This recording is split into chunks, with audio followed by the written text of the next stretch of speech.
From MTN News, this is Montana This Morning. Spending in the just-ended state Supreme Court race here in Montana set new records. What that means for the future of the supposedly nonpartisan office just ahead. Veterans in Sheridan decided to preserve the graves of some very old veterans in Virginia City. Well, happy Friday, Southwest Montana, and happy Veterans Day. The 11th day of the 11th month is reserved as our day to remember our veterans, those who've served and those who continue to serve. Thank you isn't enough, absolutely. but that's all we got for you right that's now. exactly So right. Looking outside there, it looks like clock-high fog right now on the KXLF clock tower. It is foggy out, and that fog is kind of roaming around, so just keep in mind, there's going to be patchy fog this morning. That's why we call it patchy fog. Yeah, I get it. Yep, not everybody does. No. 9 below this morning for Butte, 7 below in Belgrade. Temperatures are very cold. Our skies above the fog, absolutely crystal clear. That's part of the reason why we're seeing the fog form this morning. It's also part of the reason our temperatures are going to warm up. Visibility is kind of all over the place. Quarter-mile visibility in Helena, 5 miles in Belgrade.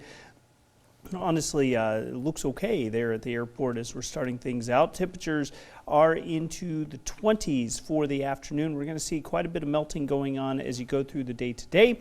Warmer for at least part of the weekend. We'll talk about our snow chances that are heading this direction. That's coming up in just a few minutes. I'll bet the fog in Belgrade is right there at the overpass on the interstate. It's waiting. That's where I've experienced it many times. 6:31, our top story this half hour. The dust is settling from Tuesday's elections, with most contests now having clear winners. One race stands out as it set a record for the most money ever spent in a Montana Supreme Court race. MTN's Jackie Coffin sits down with Ingrid Gustafson to reflect on the race and look ahead to how court races might change in the future now that more money is in the mix. The dust is settling from Tuesday's elections, with most contests now having a clear winner. One race stands out for having the most money ever spent on a Montana Supreme Court race. But as I learned, it's not just the money, but the tone that is changing. Newly re-elected Supreme Court Justice Ingrid Gustafson says it's the hardest race she's ever run. I wasn't naive in that we have had some contested elections, and they have been progressively, I think, higher dollar amounts. Sitting down with MTN the day after elections, Gustafson says she's glad to be back into the swing of her regular judicial duties. I brought a lot of experience to the job and to the campaign, and my thought was to run on my experience and my independence and the work that I have done, which I'm very proud of. The race for Montana Supreme Court Justice 2 was between Gustafson, an incumbent, and James Brown, a Helena-based attorney, who declined doing any interviews post-election. Gustafson beat Brown by a margin of about 40,000 votes. This race was unprecedented, right? And the amount of money that was spent on it, the intensity of the debate about it. It was a pretty nasty race.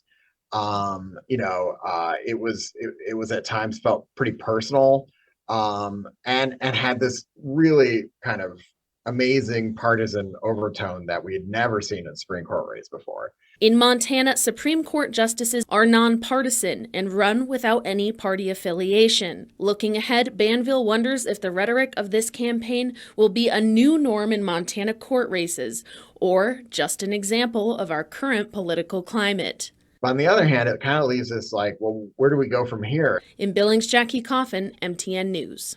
6:34 now. It's that time of year when people are slowly giving into the cold weather and cranking up their heat. But starting or trying to stay warm may be a little tougher on your wallet this winter. About half of American households depend on natural gas to heat their homes. Experts say as long as the world is reliant on it, prices will keep climbing. So why is the energy source so expensive? Newsy's Meg Hilling explains. They're calling it the energy crisis. Protracted global energy crisis. In the U.S., utility gas prices in September were 70% higher than in recent years. Europeans, who already pay much higher for natural gas, saw bills rise sharply, by 50% in Estonia, for example. But to understand energy prices, we gotta look at supply and demand. In terms of supply, the last 20 years have seen a quiet revolution in global energy, fueled by natural gas. Technology has driven much of that boom. Natural gas is mostly methane, produced deep underground by the same processes that create oil and coal. Horizontal drilling has allowed wells to tap hard-to-reach layers known as shale. That's the rock that lacks the tiny holes that traditional wells tap. Fracking works by injecting water, sand, and chemicals into the shale, creating cracks. The growth of shale gas on this chart shows how dramatically fracking has increased the natural gas supply. And new pipelines in the US are delivering that gas to domestic communities.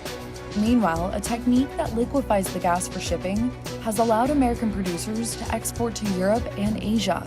So supply has gone up, but demand has too, and it's outstripping supply. Power companies are switching fuels.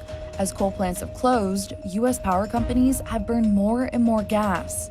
Burning natural gas, according to the Department of Energy, causes less pollution than coal, including half as much greenhouse gas emissions. As nations work to lower climate pollutants, coal plants have closed and gas plants opened. Surging demand and a supply that can't keep up have created a recipe for high prices, and that was before the war in Ukraine. Until this year, Russia had provided most gas to Europe.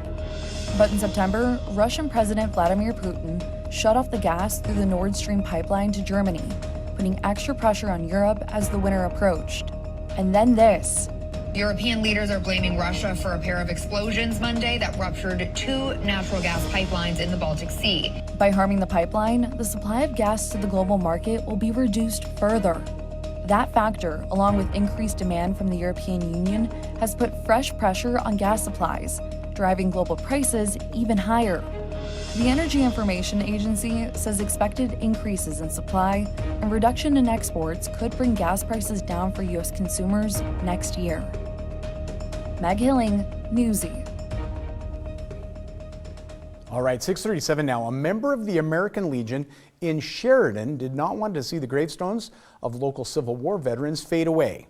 MTN's John Amy took a trip to Virginia City to see how a veteran preserved the memories of other veterans from a long time ago. The old cemetery in Virginia City is a cold, windswept place. It's also a place where many headstones of Civil War veterans have nearly been swept away by the weather and the wind. But some local veterans made an effort to preserve these veterans' final resting place. I grew up for a short time in Pennsylvania, 5 miles east of Gettysburg. So that's where my interest in Civil War started many years ago. And to see these Civil War stones, it just didn't sit right with me. It was in 2019 when Reimerd, an Air Force veteran and member of the Sheridan American Legion, noticed several headstones of Civil War veterans at the Virginia City Cemetery weathering away. They've sunk into the ground a little bit. The writing is difficult to see. He and his wife searched county records and history books and discovered the names of 18 Civil War veterans and some Spanish-American War veterans buried in Virginia City. The original headstones were dug up and put in cement foundations, along with a new brick engraved with the full name of the veteran. He also put up a memorial wall with the names of 24 Civil War veterans buried in unmarked graves at the Sheridan Cemetery. The original marker was so old that the names were nearly worn away. These are veterans 150 years ago, but still, these are our veterans. We felt they deserved the respect that we would give a veteran today.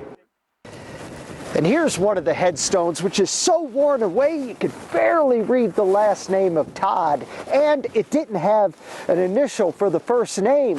So that's where Bob had to do some research, and he was able to figure out that this was Civil War veteran Lockwood Todd. The headstones are, transitory and all like that, but we've saved names, and now they're out there. It's not going to last forever, but they're staying You know, it's not going to vanish on our watch. So old soldiers won't fade away.